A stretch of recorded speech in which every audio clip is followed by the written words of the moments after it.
recognize Cheryl from the anti-racist allyship too, I think. Yep. And I know Monica from Trinity Young Adults, but good to meet you too, Kim. Nice to meet you. Yeah, good to meet you.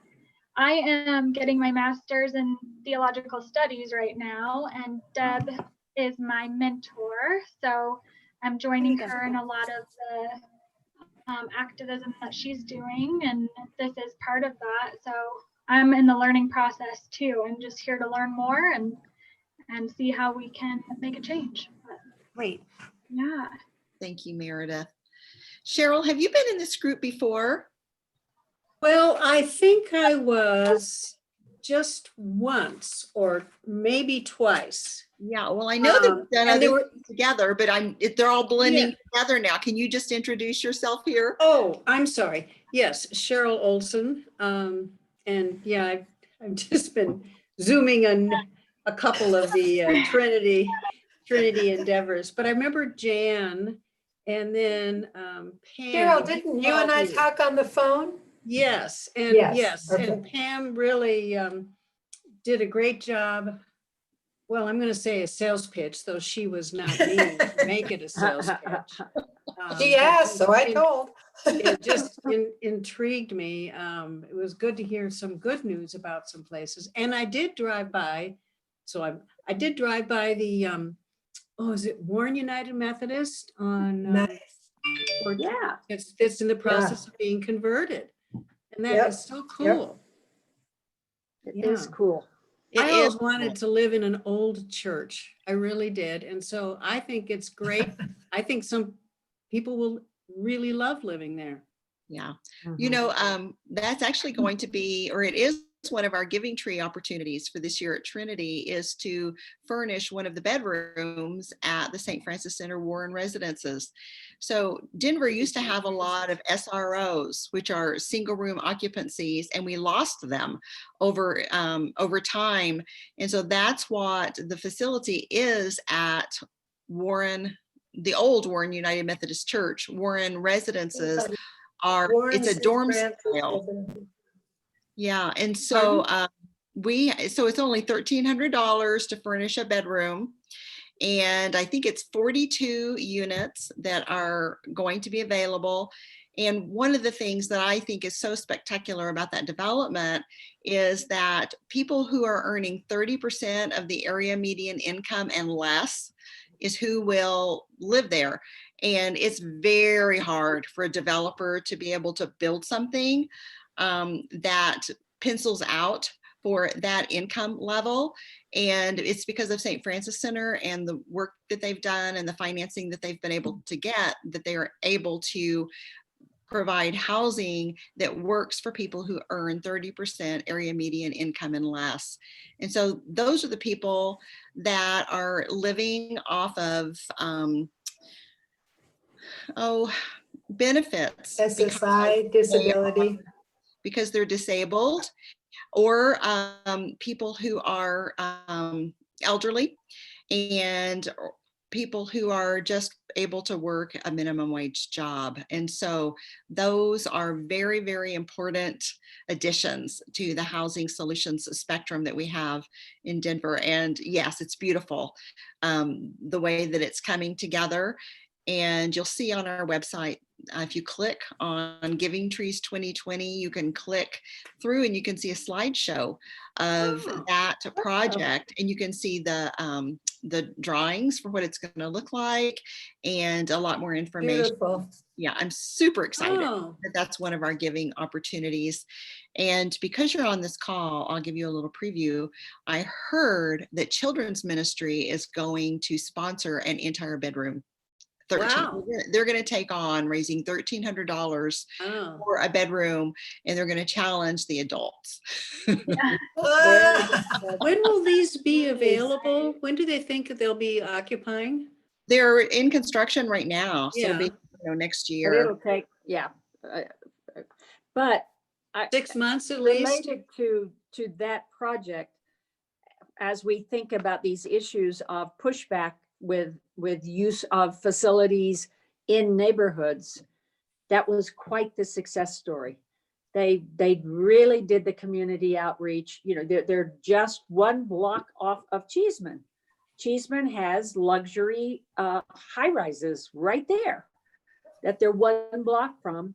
And they were able to work with the community and get all of that approved. So that's really, to me, that was a success story this last year. It is a Seeing how that went. story. Yeah, yeah. That whole community development piece. And St. Francis Center has a great reputation for how they show up in the community and for how they manage their facilities. And I know that that had a lot to do with it. Also zoning, because it was a church, they didn't have to go through the whole zoning process. And so some of the community meetings were more of a formality than a necessity, but still you want neighbors to be happy. You want everybody to be able to see the value of it. So good point. But I know neighbors who had to shift their viewpoint. Yeah. I know neighbors right here at Cheeseman who had to make the shift, and they did. Nice, nice. Yeah. Wonderful. Super. Well, I'm going to shift gears a little bit and say again, welcome to everyone. Thank you for joining this call. I'm Deb Meyer and I serve on the staff at Trinity Denver as Director of Servant Ministries. And the other core members of this team are Jan Silverstein. Can you give us a little wave? Thanks. And Pam Hubbard. And Joan up there. Well, she's in the corner on my screen. I don't know where she is on your screen, but we are very excited to welcome you all here tonight. We've been doing these calls, 40 minutes to greater advocacy impact, for about, I think this is our 5th one. And we've been doing them monthly as a way to just get together in community and continue to learn together about how we can be part of housing solutions in Denver, and then take real action steps together coming out of our learning time. And so we have kind of a 3-part format that we follow, and it moves pretty quickly because our goal is to finish at 7:40 so that we can get in, learn something, get an action, and get out. And so thanks if you're joining us again, and thanks if this is your first time, and hopefully everybody will gain something out of this. So I'm going to lead us in a few minutes of just reporting out what are the advocacy successes that we've seen since we met last time a month ago. And then we'll transition to Pam, and she has some special insights for us into District 10, which is the district in which Trinity is located in the city. And then she'll transition us to Jan, who will lead us into some action steps that we can take going forward. Joan is our tech person. And so if you have any kinds of challenges or questions, go ahead and just type them in the chat box, and she will be monitoring that for us to manage anything that needs to be managed during the call, or if there are questions that we need to address afterwards, she'll be sure that we get them and we can follow up with you. So we have about 5 more minutes, and we first of all want to celebrate the fact that 2B passed. The ballot initiative on the city's ballot last Tuesday passed. It's really remarkable that it did. It was a new measure that, as far as I know, had not been introduced before. And it was specifically geared to generate revenue to create housing that we need. So there had been this conversation in Denver about how that we have all this need for housing. We have all these conversations about how we're going to do it, but there isn't a plan. And there also really isn't the funding to do it, especially with COVID.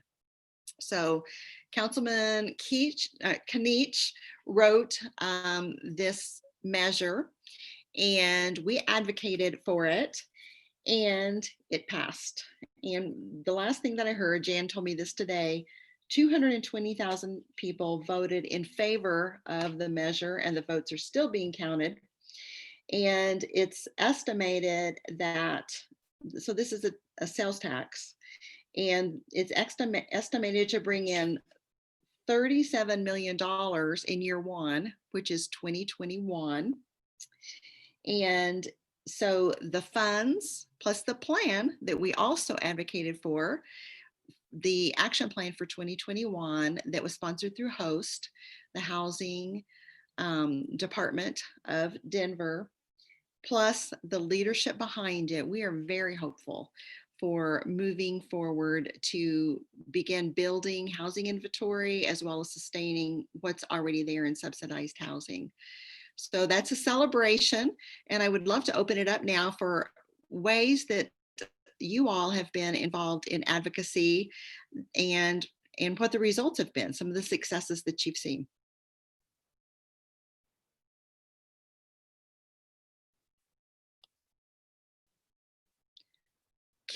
Whoever would like to speak, everybody it looks like is on mute, so you'll need to unmute yourself.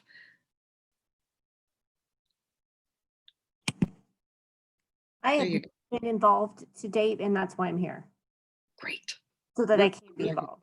Super. Well, we've got a little task at the end that's going to be exciting for everybody, I think. Jan, go for it. You led us through a really great initiative last week, and I want us to celebrate that. Very good. So two people who aren't here tonight, Mary Beth and Paula. I think, Monica, you know both of them, and they were very helpful as we all looked at the fact that we needed to read this draft plan that Host had put together. And then it was 22 pages of stuff, and we all needed a deadline so that we would do it.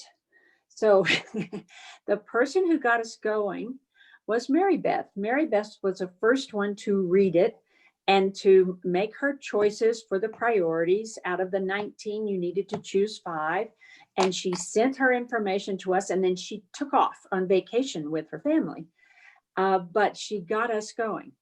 And so then we met. I think you probably saw it in the mail that we were going to meet last week.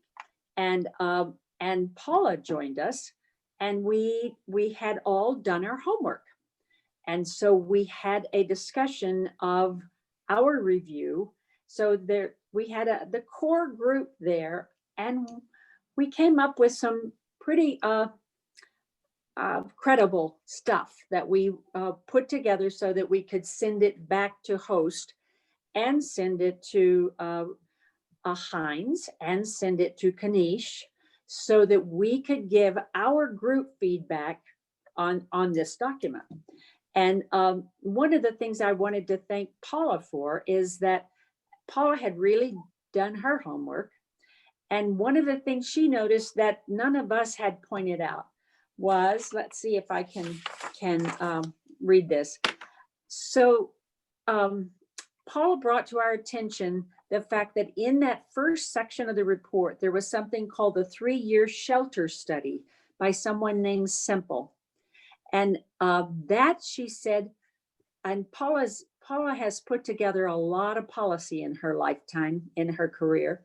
She said that had some principles in it that really needed to be brought back to mind by those folks who were drafting this Host plan. So they really needed to pay attention to it. So we put that in the feedback that we provided to them, along with a whole set of other things where we gave them some good feedback. But the good thing was that Deb put it in a letter and sent it out to Hines and to Kanish and to Host.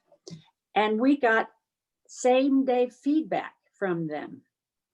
Same day feedback. That tells you that they need us and that they really appreciated the feedback that we gave them. And they're going to probably be asking us to be involved in other ways, I predict. So it was a good experience. Thanks to everybody who participated. Absolutely. Thank you to everybody who participated. And thank you, Jan, for keeping us moving along on that. Sometimes it can be daunting. It was a 22-page draft plan. And when we got through it and then we started working together on the survey, we realized that we had learned a lot by reading through the draft plan.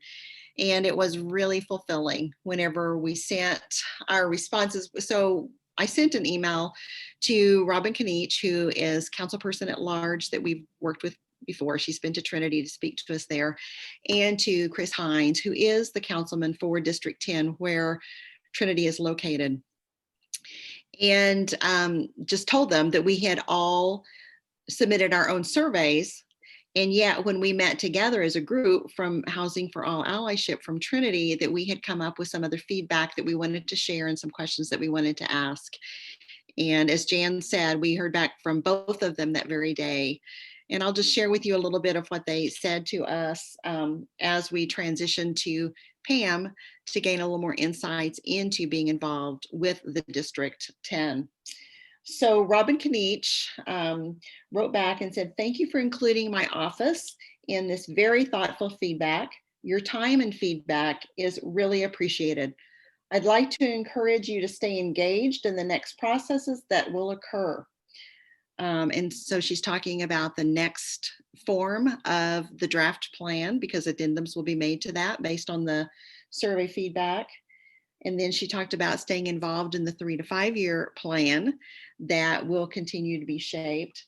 And then, as Jan mentioned, subcommittees that will be formed. And so she is saying your group is really valuable to us. And these are some ways that you can be involved in the going forward of that. So let me just tell you, I'm pulling up the email from Chris Hines, and then Pam will take it from there and continue talking about Chris's office. Okay. He says, as always, thank you for your information and feedback. We talked about Housing for All Allyship today in my weekly staff meeting.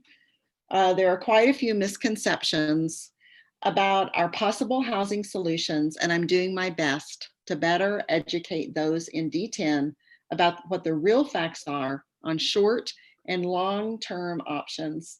I'm also in the process of elevating the conversation about homelessness and housing, the associated solution. So we're on the same page. The solution to homelessness is housing, right? And he's talking about his website and that there are some upcoming updates on that. So we were very encouraged about the impact of our advocacy there and very invigorated about moving forward. Pam? You're on mute, Pam.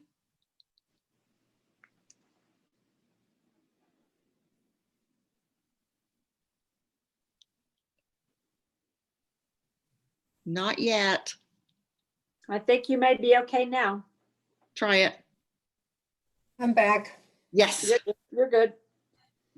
Okay. Well, my topic is building relationship with Council District 10 from anywhere in Denver, which raises the obvious question, why should I advocate with District 10 regarding housing if I live in another district? Well, Deb has already alluded to this, but I'll state it again. Housing for All Allyship is a ministry of Trinity, and Trinity is in District 10. So when you advocate individually with District 10, just identify yourself as a member of Housing for All Allyship from Trinity, and they'll know who you are. And even though you aren't a constituent of 10, your input is very important. Let me tell you a little bit about my and our Housing for All relationship with their office. We got in right when Chris Hines was sworn in. It was very much fun. He became a councilman in July of 2019, and within weeks, Deb and Jen and I had an appointment to go in and introduce ourselves and talk about Housing for All Allyship. And it was really a great thing because there we were right at the beginning. And Liz, who is a senior aide, there are 2 aides in the office, but Liz is the one that we will get in touch with, and I'll show you that later, her contact information.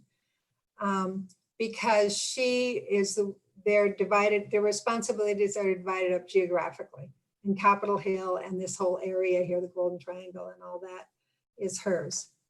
So then Liz that very day took my email and said, I'm going to get you on our list. I volunteered to be the kind of contact person. And so she began to just send me things. It was great. You know, I was learning all kinds of things. Anything that was remotely related to housing, she'd send to me. And one of the things she informed me of was neighborhood coffees with Chris, the councilman. And so I was able to go to several of those in our just little cafes within walking distance of where I live on Capitol Hill. So I got to know Chris, personally, and I got to listen to other people. And there almost always was at least one other person who was interested either in housing or homelessness. So it's really a big deal. So anyway, that was all before COVID. Oh, so I look back with such a nostalgia because it was really, really enjoyable. Then we went to some council meetings last winter because they have public comment before each council meeting on Monday night. And this is still going on. It's just online. So this is something that we could probably talk about later on and explore when things come up in council meeting. And mostly I've interacted with Liz when we've gone back and forth. Mostly it's been about SOS. And actually I look back in my notes and my first mention of SOS is in May. And I usually ask her something specific that I've either read about or that someone has told me about or a question that I have. And I'll just give you one sample and highlight what I think is important about it. I called and told her or thanked her for their support for SOS. And I asked if there was any way I could get on a list that they had specifically about SOS coming out of their office. And she said they didn't have a list like that, but this is what she did say. I will absolutely share your support for safe outdoor spaces with Councilman Hines. He is also a supporter of this proposal, as well at least 7 other council members. And then later on in the response, she said, if you hear of any movement in the proposal through your circle of contacts, will you please let me know? And those two things are really critical because first of all, I learned something important. I learned that there were 8 of the 13 council people who were fans of SOS, which is very motivating to me. And secondly, I learned again, we keep learning the same lesson over and over again, how important our feedback is, and even information that we have. It was pointed out to me by someone else that, these people, their lives are crazy. They can't be experts in everything. So what we can share with them is helpful to them too. And right now there's a situation with SOS that we'll talk about a little more in the action plan, where we feel like we have an opportunity to really act quickly on something that's critical. And because of this ongoing relationship, we already know Chris and Liz and the office, and they know us. So that's a very positive and happy thing. And I just was so tickled when I read this email and I said, we talked about housing for all allyship today in the weekly staff meeting. It was like, woohoo! Lots of fun. So I'm going to move on. We're going to just spend a few minutes looking at District 10's webpage. Go ahead and bring it up, Joan. This is a really helpful tool for two things. One, really up-to-date information. They really keep it up to date. And secondly, that's not the... It's Facebook. No, I want the webpage. Well, if we don't have it, Tell me which, I can do it really quick. Which web page do you want? the actual webpage, just Google Chris Hines Denver and it'll come up. It's the denvergov.org Okay, Chris Hines. yeah. Love this technology. I know. I'm sorry, Pam, say it again, Pam. What am I Googling? Just Google Denver Chris Hines and it'll come up. It'll be the first one that comes up. It's District 10 Chris Hines.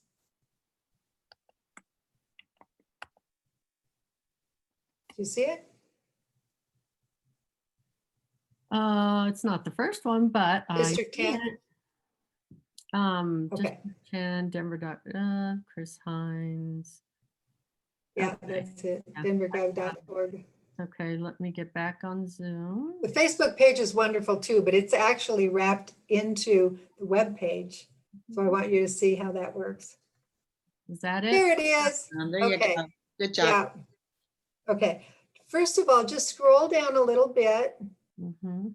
or up or whatever, and stop right there where it says, if you can push the minimize button, then you can see the whole page.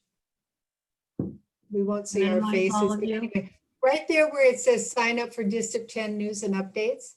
That's an every 2-week newsletter that comes up in Chris's Facebook, and it is excellent, excellent.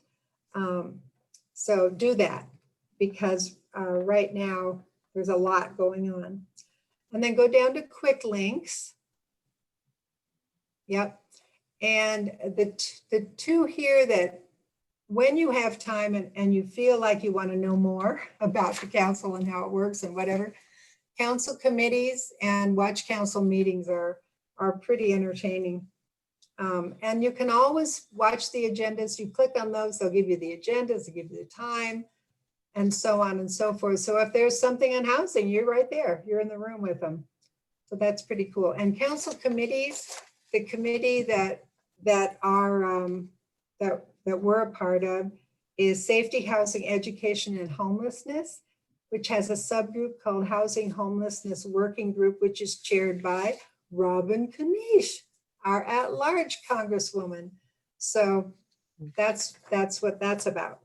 Then go down to stay connected. Yep, this whole part here. Again, since right now we're in the situation where we really do want to connect with the office and with other people, these are the ways to stay connected and how to get on. The latest news is always good just for scrolling down and seeing if there's anything about homelessness again. Here's his Facebook right here. You just click on that. And every Friday afternoon at 1:30, there's a Friday weekly community update. And 2 weeks ago, he did an extended interview with Cole Chandler on that Friday time. And 1 week ago, he was talking and he said that his office receives 1,000 emails a day on weekdays and 300 on each weekend day. And over half of them have to do with homelessness. Yeah. Wow. Yeah.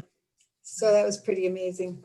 And that Friday talk is always available on the website or on Facebook. You can scroll back through ones you missed and they're there. You just have to find them. So it's a very rich web page. And then contact, let's just back up to the contact a little bit. Back up. Oh, Yeah. down. Right here is Liz. Right here is Liz. Whoops, back down. I'm sorry. Keep going. This one? No. No, Okay. right here. This is Liz. Right Liz there. Stop. Kowski. Yeah. There's on the right side, the far right side, Oh, yeah. there's Sorry. contact Right the there. council office. Okay. There's Chris. And then Teresa, we usually don't work with because her focus areas are in a different part of town. But Liz is our person. So there's her email right there. And then right here is contact Council Hines. Just click that and you'll get a short little thing to contact Councilman Hines. So get to know District 10 because we have friends there. That's So on fantastic. to you, Yeah. Dee. Thank you. And they want to hear from us. Yes. All done. Thank you, Joan. Welcome. Oh, I What? guess I'm turning it over to Jan. Sorry. I think, yes. So we're talking about some action now. So yesterday, Deb was alerted by Cole Chandler from SOS that we have a bit of a crisis. And we thought, crisis, that kind of rings true for let's get some action going.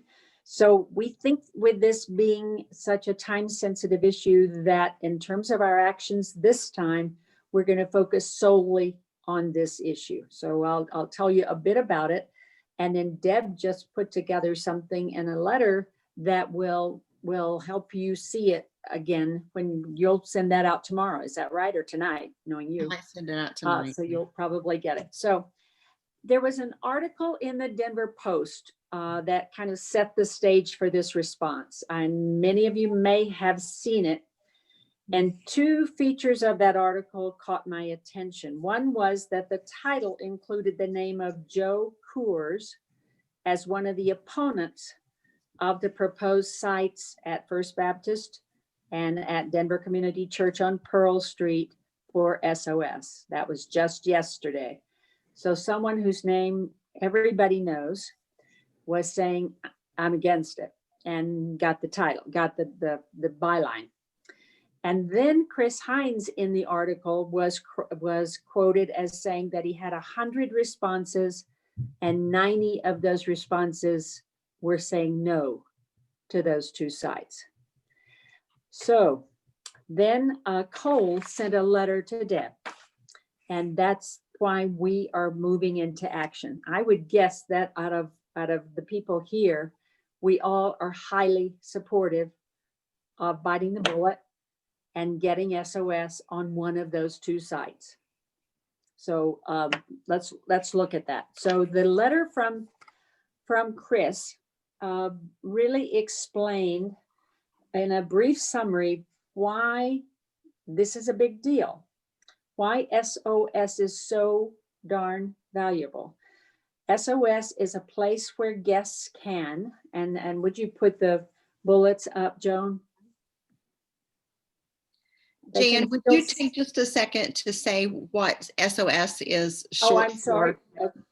Okay, safe outdoor spaces are organized outdoor shelter alternatives for unhoused community members who currently only have access to sidewalks, doorways, other public spaces as places to sleep.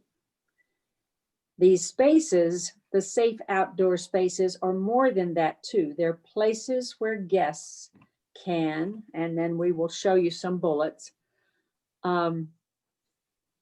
feel safer and warmer sleeping at night, store their belongings more safely and neatly, stay connected with partners and pets, and access the services they need now, like food, and the services that will help them get to more permanent housing solutions. And safe outdoor spaces offer 24/7 staffing and security, cleanup services, restroom facilities, and partnership volunteer opportunities. So this is beautifully stated, and Deb has put this in a letter that we're going to be showing you as a template for us saying to 4 different individuals, and those 4 individuals are Chris Hines, Debbie Ortega, Kanish, and Mayor Hancock.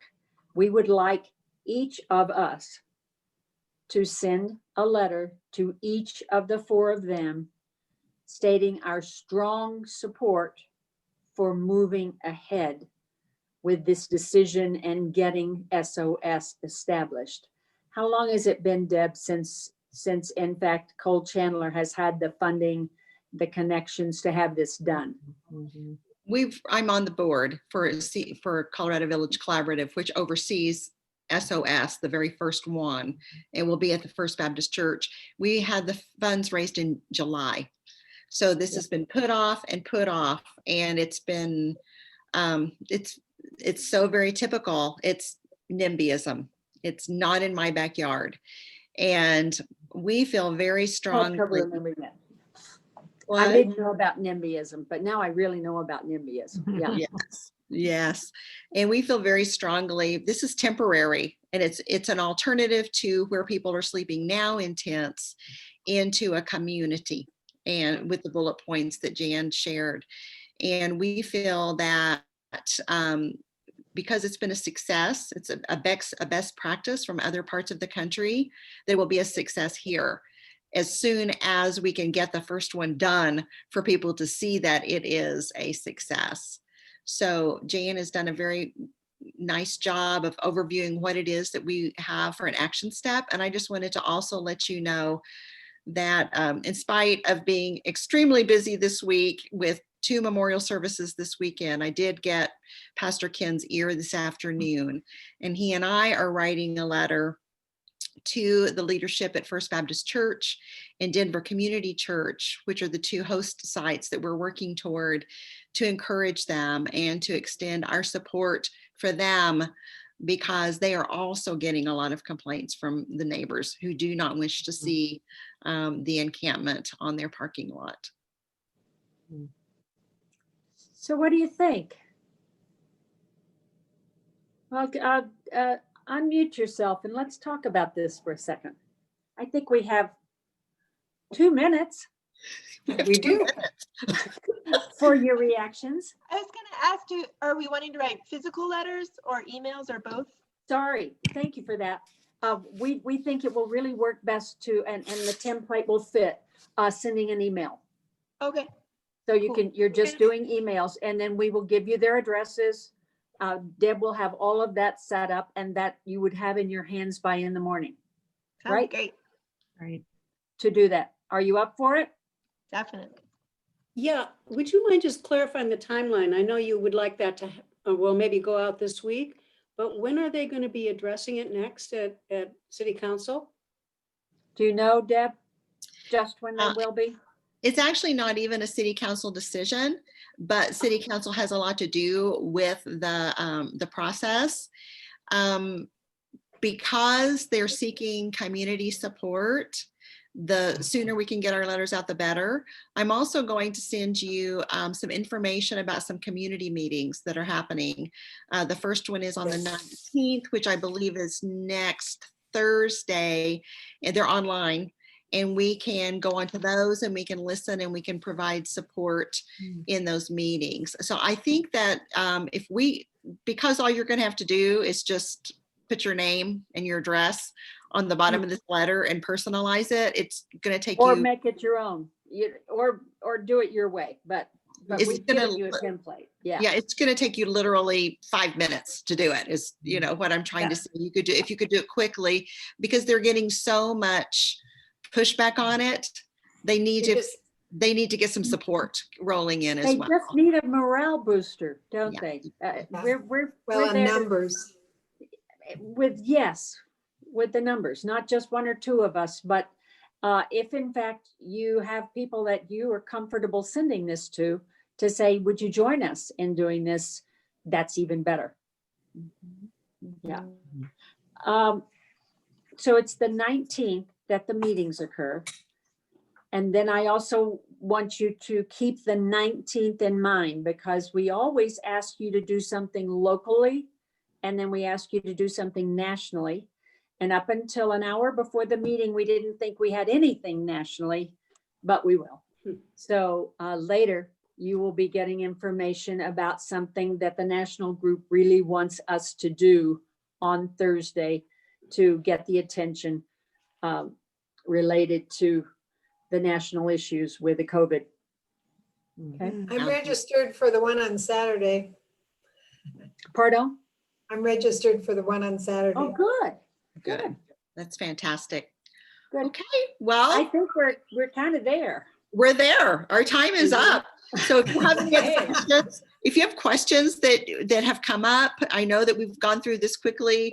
That's the point, is to get in and get something and get out. But if you have questions that you want us to address, feel free to type those in the chat, or just send an email back to me whenever I send out the letter that goes out.